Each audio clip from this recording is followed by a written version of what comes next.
an affirmation of who we are and how we coexist and how we work with one another. So I'm happy, I'm ecstatic. I told some people I went to the dentist today, stitched up and all. I told the dentist, you are not going to have me miss this announcement. So I'm happy, gratified, and terrific. So let me pass it back. Now let me give it to County Judge Lina Hidalgo. Mayor, thank you. And yes, you are, Mayor, at this moment, and I can tell you guys how many tours Mayor and I have done with the FIFA delegation and with all of these folks who've been working really, really hard. I mean, if we did many, you guys did twice as many. But ultimately, the credit goes to the community. We're showcasing what Houston means, what Harris County means. It's a diverse community. It's a strong community. It's a community that comes together through the love of sport. It's a community that has successfully hosted just so much.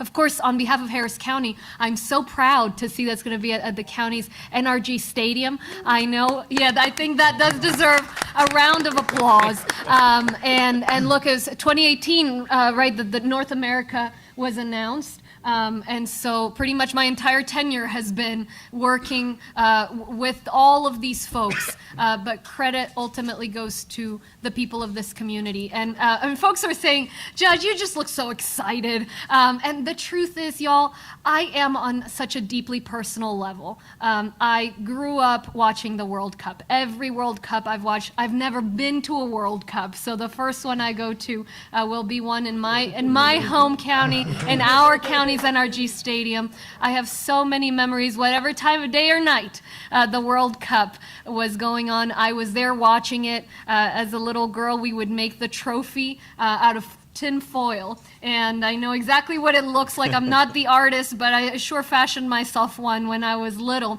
And so I know how much this means, not just to people who play soccer. I'm holding a ball, but I'm not going to pretend I'm very good. I'm a runner for a reason. But I will say it's just such a big thing. The last World Cup, 3 billion people watched it. Half of the population of the world. That's what this is. And can we do it successfully? Of course. We've not done something like this before, but we are known for doing things we haven't done before. And if any community can do it, it's this one. I hope people take the time to not just be proud of the economic impact, Mayor, that this is going to have, of these incredible leaders that help make it happen, but also of the fact that we are all going to be having a whole lot of fun in 2026. And if any community deserves it, it is this one. It's Houston, Harris County. So thank you so much. I'll pass it on to John Arnold, who's been the tip of the spear on this effort.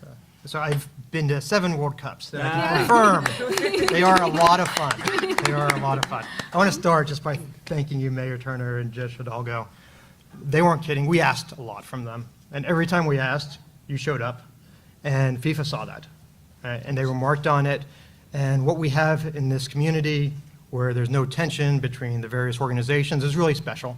And that brought us together, and that made our bid, I think, that much stronger. It was one of the things that we heard repeatedly was that we were the most organized city, the most united city, the most aggressive city. And that was really a differentiator.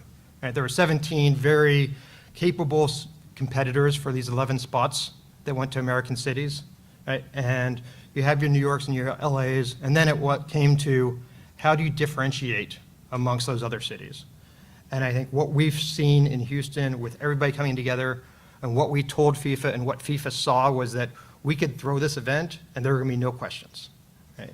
There were going to be no issues about it. They weren't going to have to worry about us. And that's the comments that we heard back. And I think that's a testament to the Harris County Houston Sports Authority, which, this is my first introduction being chair of this bid committee. I didn't realize 4 years ago when we started out just how much work went into bidding for and throwing these events. Right? And so for Kenny Friedman and you, Janice, everybody on the board, all the staff, huge kudos to you. And of course to Chris Canetti, right, who without you, we wouldn't be here. You left the Dynamo job in 2018 for a year of public service to go run this bid. Right? And the year turned into 4, and 4 more years. 4 more years. But it's just a remarkable time, and we're so happy. And to you, Janice. What a great day. So 25 years ago, the Harris County Houston Sports Authority was birthed into existence. This was the year of our anniversary when this community stood up and said, yes, we are the 4th largest city and the 3rd largest county, and we need to have professional sports teams here. And they voted to build these buildings that we have just had wonderful events in. And really, for the last 10 years, I've spent my life working up for this day. And I thought the mayor was going to have to pick me up off the floor when they skipped from Dallas to Atlanta. I said I didn't create a speech to lose. We only created a victory speech because Houston deserves it. I'm most happy for our community and the citizens that said yes 25 years ago and have stood behind the Sports Authority and been there for us. I'm so thankful to everybody at this table. John, when I asked you a year ago, or 4 years ago, I didn't even know John Arnold, and I knocked on his door, and we had a meeting, and Kenny and I came. I remember saying, it'll just be a year. It won't be that much work.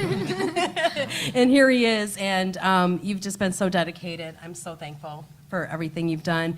And Chris Canetti, when he had a great job, and he was running our MLS team, but knew that when I came to him and we needed him, he said yes. And Chris, without you, we wouldn't be here, so thank you so much. I appreciate it. Wonderful job. And I'll just end with this. You can't whistle a symphony. You need every instrument. You need every beautiful sound, and you need it to be orchestrated by a conductor beautifully. And the only way that we win these bids is because we work together. City, county, community, we do it. Houston deserves this. What a great win today. That's well said, Janice. At Houston First, we spent a lot of time thinking about Houston's brand and how we can find platforms to be able to tell that story of who we are. I couldn't be happier for the results today. I mean, could you imagine a more significant win on a global stage like this? So I don't want to repeat all the kudos to all the leadership, but what everybody said is all true. You can't get these things done without working together, without the right leadership that works every day to be able to get this done. We talk a lot about the economic impact, and I think that you can register that in the dollars and cents of the folks that are going to come in. A month-long celebration is just going to be tremendous. But think about the visibility that Houston will have on a global stage for this. Think about the people that will come to Houston that likely have never been here before, and they will come from all parts of the world to visit Houston. We think we do a pretty darn good job of getting people to come back here, whether it's conventions, events, leisure travelers, once they visited our city. And we believe that once people come here from all around the world to visit for the World Cup matches that we'll host here, we think that will just continue to raise our appeal on the global stage. As the mayor often says, 1 in 4 Houstonians is foreign born. We're the most diverse city in the United States. We are the most welcoming city in the United States. And that is part of what our brand is the power of people working together, the welcoming nature of Houston. We say that when you're a visitor and you come to Houston, you can live like a local, because that's how you feel whenever you're here. So it's going to be 4 years of work, but it'll be fun work to be able to do to build up for that. Houston First was thrilled to be able to participate and be able to support this in any way that we can, and we look forward to doing that again as we go forward. Thank you, Michael. I don't even know where to begin. I don't have a victory speech, to be honest with you. But I'll just say a few things. It started with the leadership of this community from the top. When I looked down at Mayor Turner, Judge Hidalgo, they had a vision for this World Cup clear from day one. And when I would walk into the city hall or the county offices and ask for something from their staff, everybody would stand up and say, oh, this is the World Cup. And it was clear that the mayor and the judge wanted this to happen. So we had the full support of the city and the county behind us 100% of the way. Janice had the vision to create a position where we had somebody focusing on the World Cup 24/7. We were the only city out of all of them in the country where there was a specific focus on this World Cup event. So that shows you how important it was to our community. And thank you to Janice and Kenny Friedman for having that vision and putting me in that place. So thank you. And Michael's staff at Houston First, I was really like a one-man band with the support of the Sports Authority, and we needed the resources and the assets of Houston First to pull off big things. And Michael's staff was always there and still will continue to be there and be a big player and planning this thing as we go forth.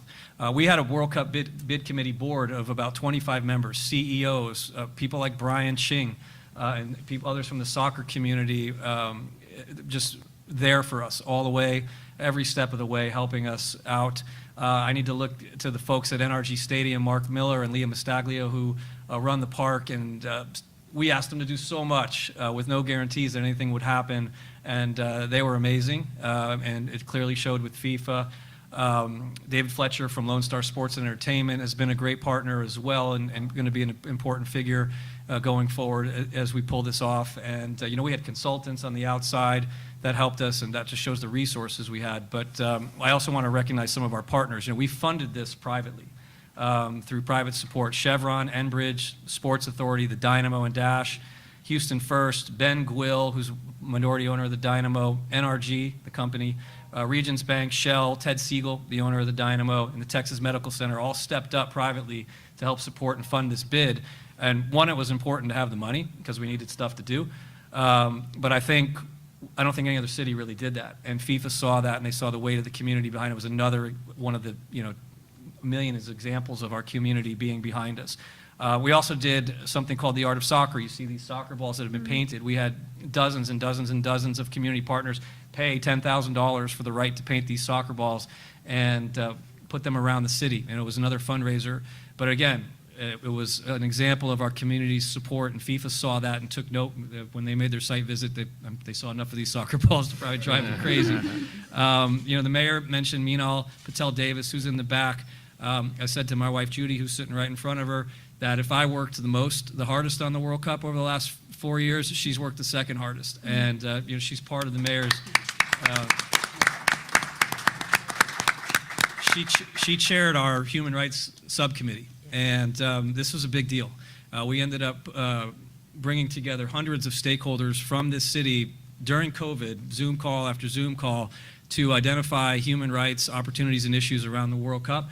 And Meenal, along with her subcommittee team, put together the #1 plan.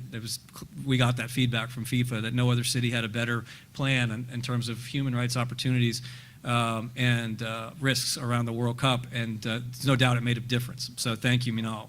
Huge credibility there. He's not here in the room right now, I don't think, but he deserves credit. His name is Dan Bergstrom, and if you don't know him, he's the groundskeeper at the Houston Dynamo, okay? And why is Dan so important? Because he devised the plan to build a grass field inside NRG Stadium. And that may seem silly, but that was a huge issue. And FIFA, there was a moment there I was telling Janice, oh man, I don't think this is going so well. And then Dan Bergstrom presented his plan to FIFA, and the whole thing changed. And I'm like, we may have won the World Cup bid right there at that moment.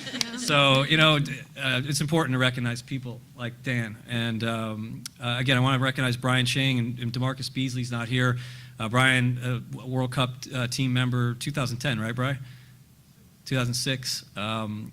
Marcus Beasley's played in 4 World Cups, but every time we needed them, again, just ask them, support us here, support us there. These guys were there and delivered. So thank you to everybody that's helped. I know I haven't covered every single person, but as we look at all the things that we pitched FIFA on, and the great assets we have, the airports, the stadiums, the hotels, all these things. The one thing that we made clear was this thing called the Spirit of Houston was a little marketing thing that we put together, and that Spirit of Houston is this collaborative environment that everybody's talking about.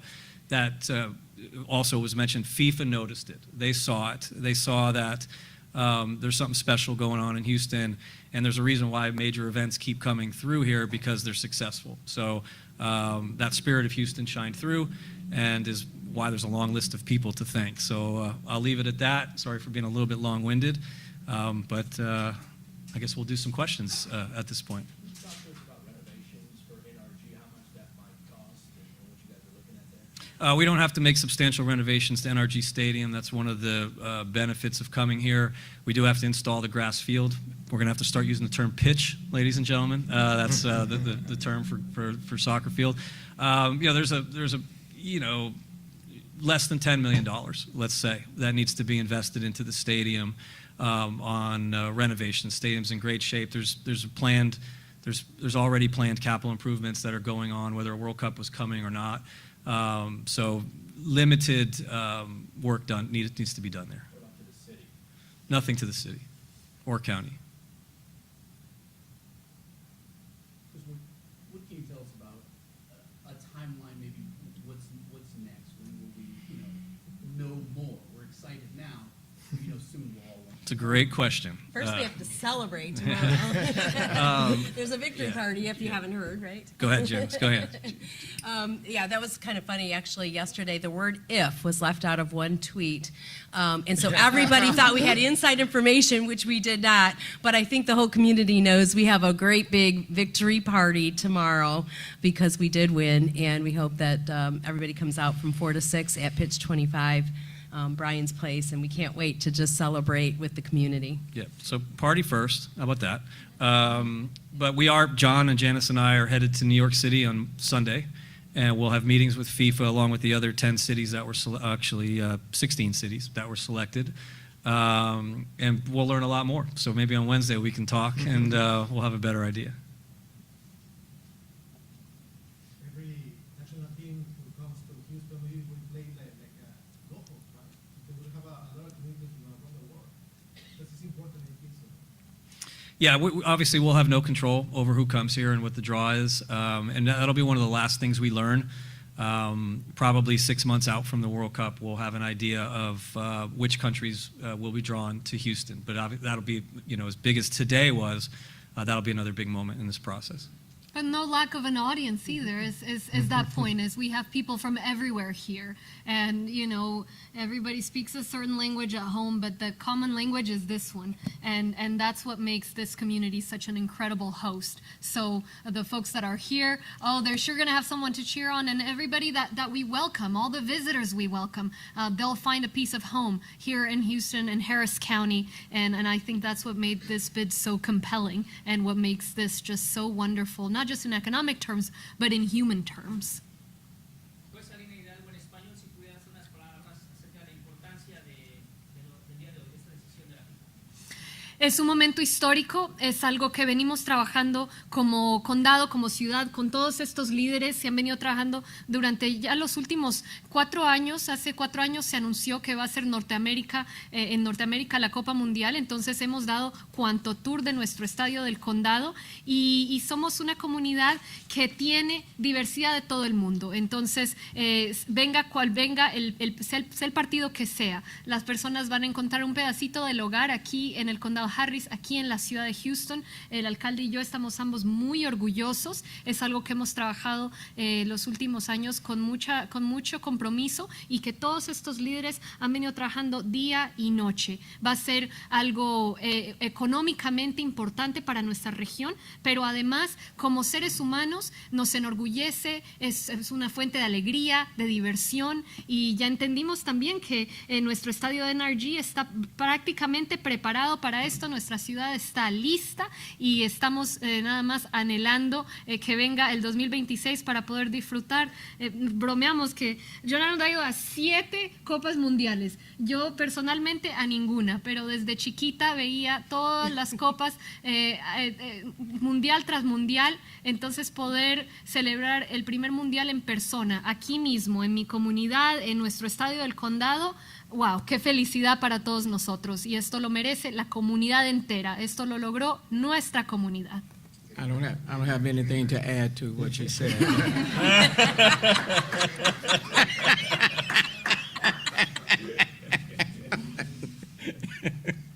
African sports network, Simon Burnley here. I just want to ask, soccer is more than just sports. Like George Lina to say, everyone speaks the same language. When it comes to that, football she has in her hands. Would there be community outreach program tell us to several communities around Houston to, connect them with this bid or when the soccer World Cup starts? It's a common language. It's something that all communities can relate to. All communities are going to be a part of, and as part of the bid, that diversity was very much part of the pitch. But I'll let Yeah, so I think you heard during the site selection broadcast just how transformative the 1994 World Cup was, both for the United States as well as for the cities in which the World Cup was held. And I think we're going to see the same thing here in 2026. And one of the things that soccer does in the World Cup with the Fan Fest is that it unites the whole city. Right? Everybody can engage in it, regardless of whether you have a match ticket. So not only will many Houstonians be going to the games, not only will we welcome the world and all the fans here just for a joyous occasion, but it engages the entire city. And so that's what I've found when I've gone to all the games in many different countries, is even when you're with the opposition fans, at least before the game, it's a lot of fun and it's a big party. After the game, some things might change, right? But it's just a joyous event. And I'll just add that, again, from our leadership down, the message has been legacy. And when the final whistle blows and the games are gone and everybody's gone out of town and the excitement's over, what is the positive impact that's been left in our community? And so that's also been a key focus to our bid. One, because our leaders have asked us to make it about legacy, but two, we feel like it's important and our community can deliver on that. So, we're very focused on growing the game of soccer. We're very focused on social and environmental responsibility. We have an entire plan that we're ready to roll out around those things. And it's one of the reasons why it was important that we won, because now this is the biggest sporting event on the planet. We have huge leverage over the next 4 years to put these programs into work. If we didn't have this event coming here, it would have been a lot more difficult and more challenging to put these things together. So it's part of the opportunity that having the World Cup here brings. We used to have a special mascot. For example, I'm not putting it long. In 2010, when Africa had the first chance to host in South Africa, we had this thing called Vuvuzela. It becomes so iconic that everyone that went to South Africa, came up with one. Would there be an iconic stuff that, everyone that come to Houston, like, I was using 2026, I got this. We're going to make sure the costume fits you, okay? we'll work on it. It's a great question. We'll have to get to work on that. Yes. All right. So elaborate on the grassroots. Maybe not everybody will get to go to one of these 6 World Cup games, but what is the value of having this? How will the grassroots benefit? I know you started some programs already, but what else can be done to grow the game for Houston? Yeah. It's one of so the World Cup was here in 1994, as John Arnold mentioned, and it was the key moment to creating legacy in the growth of the game in our country. It led to the birth of Major League Soccer in 1996, as you know, and then having a league in this country has made us into a soccer nation. So now here we are 30 years later, we are a mature soccer nation. We still have a long way to go, but having the World Cup here as a mature soccer nation is going to take us to heights that are almost unimaginable. But again, by having this event now coming to Houston in 2024, and the excitement and the interest, the motivation, the enthusiasm, all those words that will exist, there's opportunities to go out to corporate America and get funding and get support to, we've got a campaign going where we're trying to build mini pitches here in Houston, along with the Dynamo and the Dash and the U.S. Soccer Foundation. We've got programs that we've started in the Boys and Girls Clubs in the school systems. One is about introducing the game to girls. The other one is about trying to provide opportunity to play soccer. So access to the game is a problem, especially in lower income areas. It's a pay-to-play sport. And one of the things we hope to achieve through our legacy program is by delivering the sport to people that don't have the opportunity to play right now. And it's a great way to grow the game. I know those are huge parts of the programs that the mayor and the judge are working on. And again, now we have an opportunity to collaborate on all these issues and make things happen. Hey, great. My name is Alex from Marcel Central America, show dedicated to CONCACAF soccer. You just mentioned grassroots. You mentioned corporate American corporation. Is there any way that FIFA can say you cannot go to any corporation? Is there like a limit of corporations, or people can just come to you guys and say, look, I want to sponsor a soccer field? How would it work? How would you go about Well, that?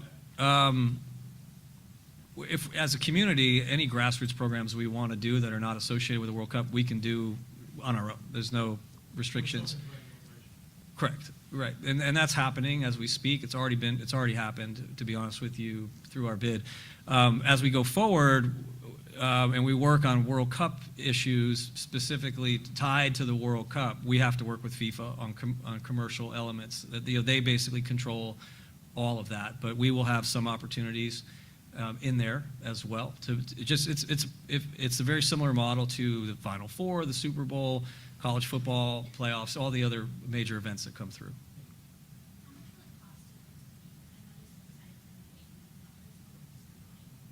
Approximately the same. Yep.